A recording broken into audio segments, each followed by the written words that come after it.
Sino ka ba kapag walang nakatingin? Hi guys! Welcome back to a Real Talk Hustle for today. Real Talk. Madali maging motivated pag nakikita ka ng tao. Madali maging disciplined pag may nagmamasid. Pero, ang tanong, sino ka kapag walang witness? Because that version of you, yung ikaw sa tahimik, sa gabi, sa moments na walang audience, yan ang tunay na identity mo. Hard truth. Self-growth isn't about doing more. It's about being real with who you are when no one is clapping. Kung gusto mong umangat, huwag kang mag-focus sa image. Mag-focus ka sa integrity.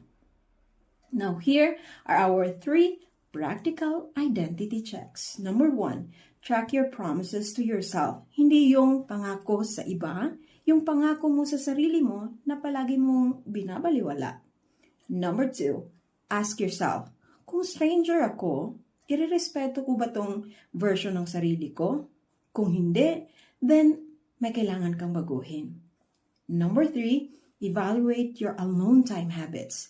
Dahil kung puro escape, distraction, at denial ang ginagawa mo, hindi yan growth. Yan ang tinatawag na self-sabotage disguised as rest. Accept this. Your private discipline builds your public success. So the next time you feel stuck, huwag kang maghanap ng audience. Ayusin mo muna yung sarili mo off camera. Doon kasi nagsisimula ang totoong pagbabago. Thank you for watching.